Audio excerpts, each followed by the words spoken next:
Paul Biya, c'est le chemin, c'est la voie. Je ne reviendrai pas sur tout ce que Madame le maire a dit et si bien dit ici. Mais nous devons continuer avec cet homme-là qui s'appelle Paul Biya. Nous devons continuer à être ces porteurs de messages. Nous devons continuer à disséminer dans nos familles, dans nos quartiers, ce qu'il attend pour notre pays. Moi, en tant que Camerounais, et citoyen camerounais vraiment bien skinner que je suis vraiment déçu par la gestion de notre pays, beau pays, le Cameroun. Vraiment, il n'y a pas de route dans la capitale. Bon, pour l'état de la route, moi, en tant qu'un motoman ici à Yaoundé, bon, on se bat seulement. Avec la route, il n'y a pas les routes, c'est seulement la rigole partout. Bon, quand je vois l'état de route comme ça, là, c'est pas évident, c'est pas bon. Moi, en tant qu'habitant, vraiment, l'état des routes dans la ville de Yaoundé est vraiment désastreux. La capitale, selon moi, Yaoundé devait être la première ville la plus vue et la plus arrangée, la plus belle dans un pays. Puisque lorsqu'on parle d'un pays, la première ville, c'est dans la capitale. Et que l'autre jour, je suis passé ici avec un Bengue qui vient d'Europe, un Français. Et il me dit seulement que vraiment, c'est l'état de votre route comme ça là. Parce que lui-même ne pouvait plus encore prendre ma voiture. Il croit que peut-être c'est les amortisseurs de ma voiture qui se gâtaient. Alors que ma voiture était une voiture neuve. Dans pratiquement tous les quartiers de Yaoundé, que ce soit au Bili, et Somba, et Kounou, comme au poste partout, au Misport, dans tous les coins de Yaoundé, l'état des routes est désastreux. De Mendon jusqu'à Mokolo, on n'a pas de route, sans compter les autres quartiers. Et vous voyez, seulement quitter de Mendon jusqu'à Mokolo, même avec la moto, c'est pas facile. Malgré qu'il faut jongler, tu es obligé de quitter de ton côté, tu viens du côté de l'autre, tu quittes par-ci par-là, vraiment c'est fatigant. La nuit pour dormir, le matin pour se lever, c'est comme si on a passé la nuit à se faire massacrer. Vous dites que moi voici qui sort de bien comme ça pour aller ici, rien que boulangerie française. Mais j'ai pris la moto, mes côtes devaient être cassées. Maintenant, je suis en train de rentrer maintenant à pied. Pourquoi? Parce que je ne peux plus prendre encore la moto pour monter. Je préfère pas à pied. Bon, même le matin, si j'ai quand même fait même presque 2 accidents devant moi.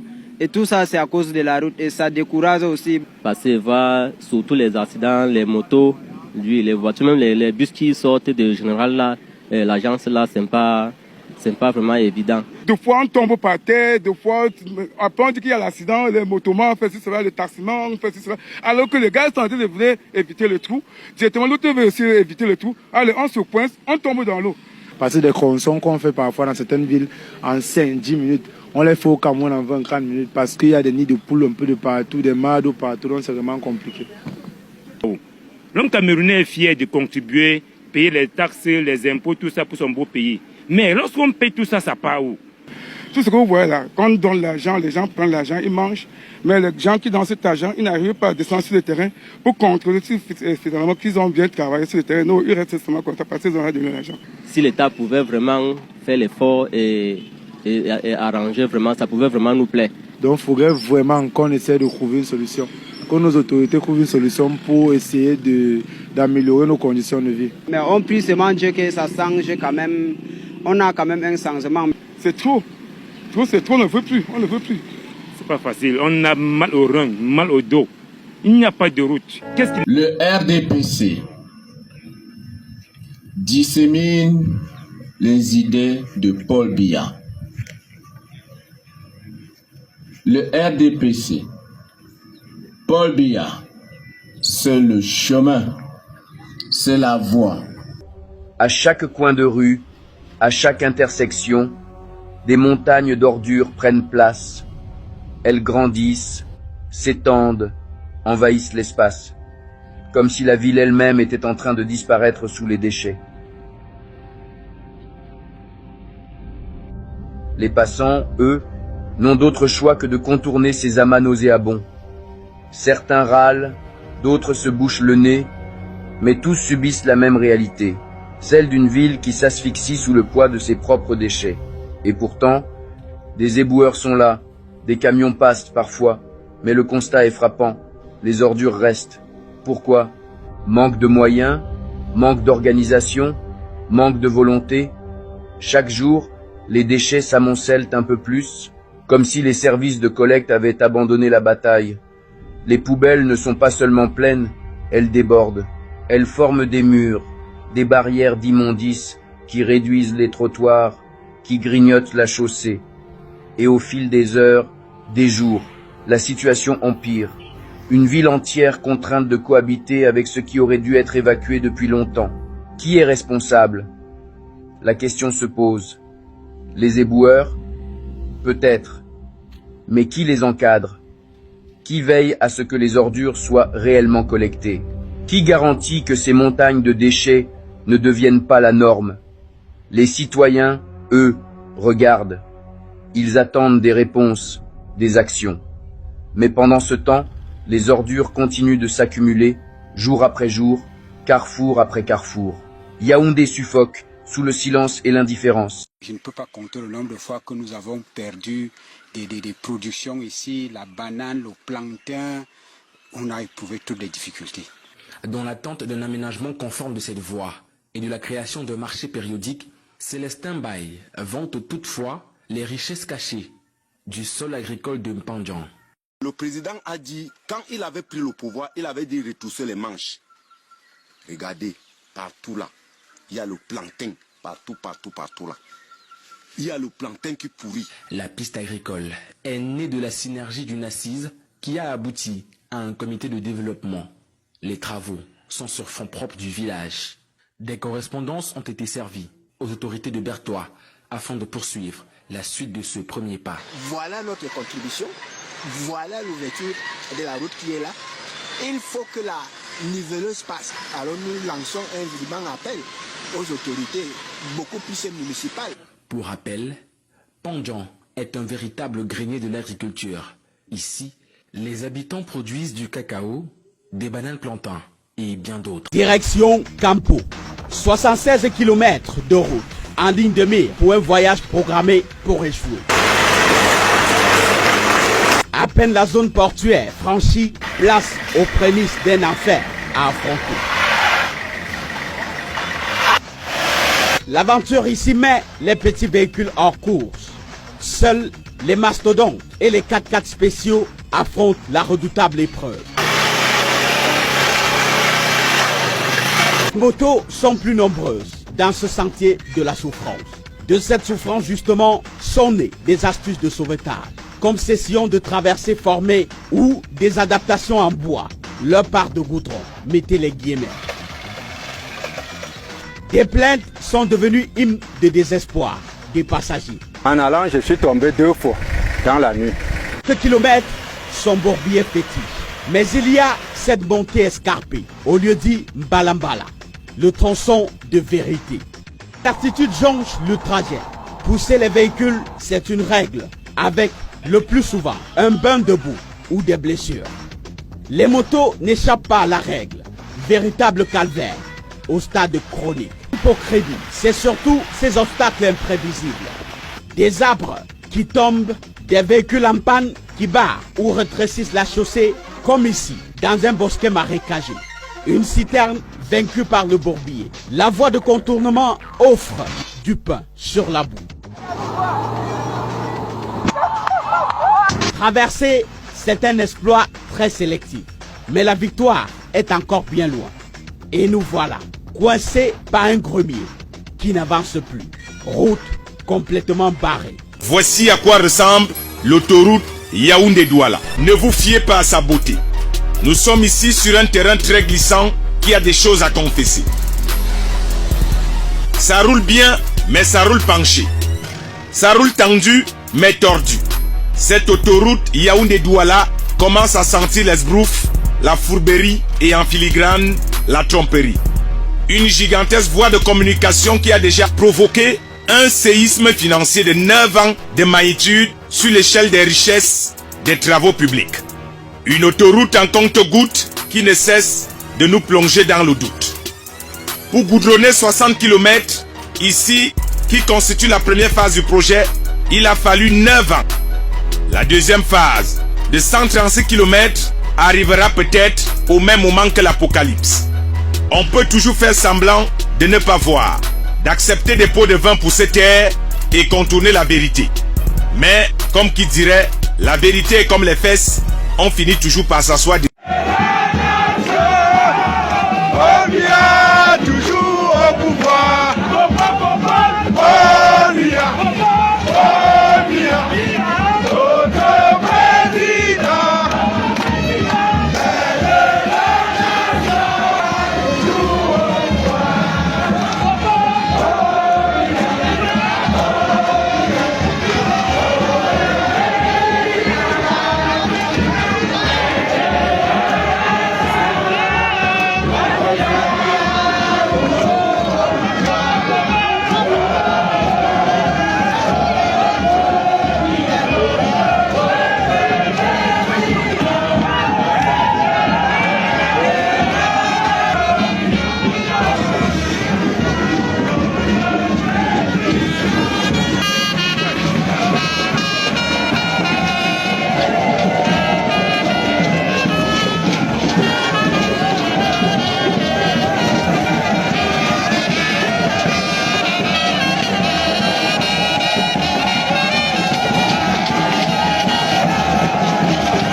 Viens arrêter mon téléphone.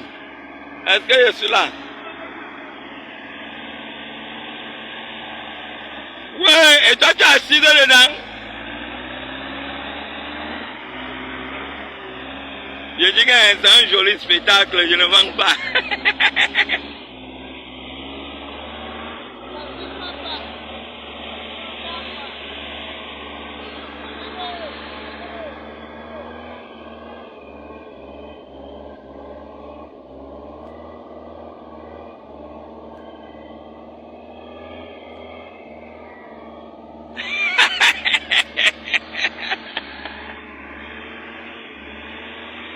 Toi le motoboy tu filmes encore?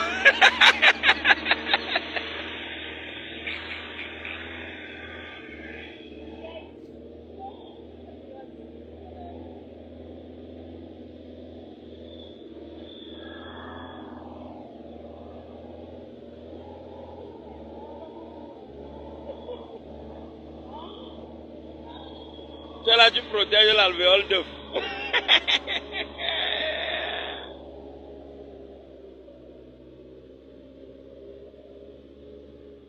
Ouais, l'Est. C'est de trop ça, l'Est. Les enfants qui vont à l'école à Doumentan.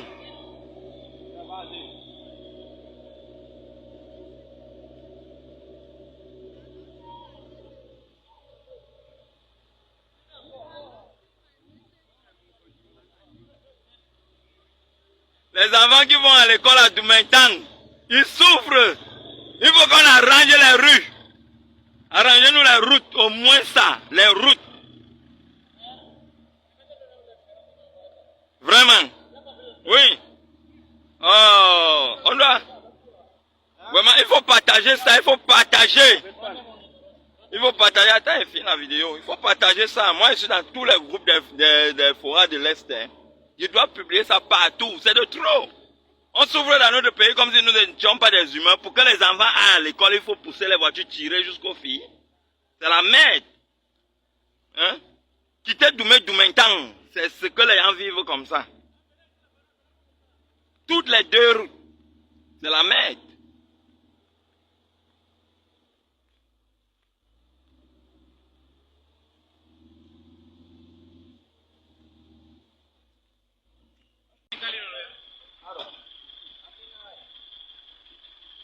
Oh. Mais il y a pourquoi? On va dire quoi ici? On va la route. On va dire quoi?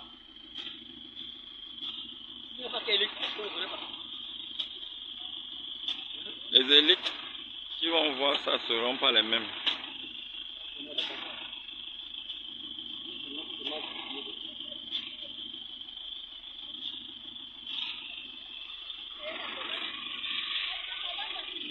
Je ne te filme pas. Je filme pas. Oh.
C'est vrai. Non, il faut prendre des mesures, mais davantage il faut agir.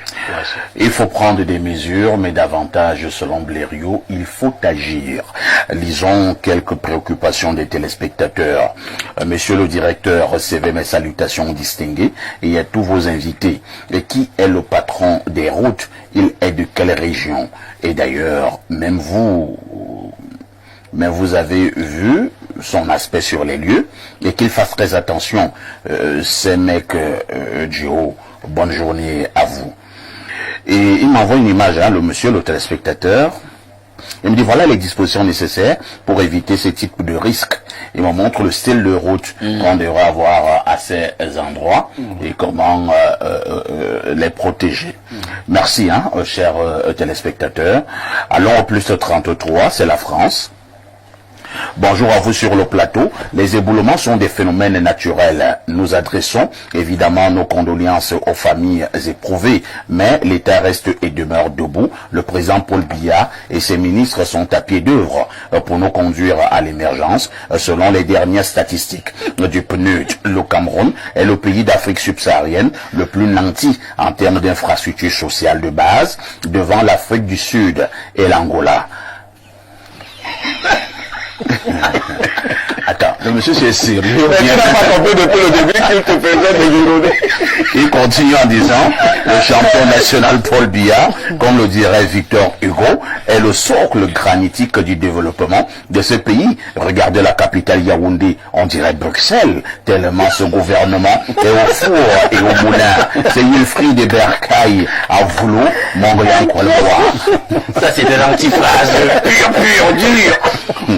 C'est pas sérieux, Autre message ce matin. Bonjour Perfecto, le Balthazar de la modération. Pardon. Et Jeanne Vondor, la Balthazar. Incroyable. Maintenant, il y a un Balthazar, une Balthazarine. Qu'est-ce qu'il reste à faire? Pour la dénonciation, nous avançons au rythme de nos dirigeants. Ils attendent les catastrophes pour venir faire la gromologie, pour venir faire la gromologie. Le proving, le matururi. Quelle honte! Des pioches au 21e siècle. Il met les points d'interrogation, plusieurs points d'interrogation. Des pioches au 21e siècle. Autre message ce matin. Bonjour au Baébec de la modération. Je dis non. Vraiment non. Non en gras. Seigneur, où va notre pays? Au lycée de ça, des enfants font cours sous l'arbre. Il n'y a pas de salle de classe. Voilà tout un ministre des Travaux publics qui descend sur le lieu du sinistre en costume cravate avec un discours énervant. S'il te plaît, parfait. Le gouverneur est toujours en poste au Cameroun? Bien sûr. Il est en poste. Tu veux qu'il aille? Autre message ce matin. Good morning, dear parfait Haïti. Salutations à ton panel. Avant qu'on ne dise que nous sommes sorciers, il faut déjà voir les constructions entre Mendon, Oyomaban et un Kolbiswan. Imaginez un éboulement de 2 secondes. On attire l'attention. Personne ne voit. Just be very careful. C'est Léon Amala Brooks qui envoie ce message. Autre message ce matin. Bonjour, la falaise de la modération. La falaise apporte les morts. S'il te plaît, demande à Alain Douk de jeter... oui, il a déjà fait. Nous savons que Jeanne Vondra a ramené les gâteaux. Effectivement, il y a les gâteaux, il y a même les biscuits, il y a des jus, et chacun une palette, comment on appelle ça, une plaquette de chocolat. Voilà. Si on vous invite ici un vendredi à l'émission, il faut courir, Jeanne Vondra met les petits plats dans les grands. Autre message. Bonjour à tout le monde sur le plateau. Notre ordre gouvernant n'a aucun amour pour le Cameroun, encore moins pour les Camerounais lambda. Remarquez que, sans gêne, les partisans du RDPC ont célébré leurs affaires, tandis que la présidence n'a pu dépenser ses mégas que pour féliciter la victoire de Trump. Dans tout autre pays du globe, je ne pense pas que ce serait passé ainsi.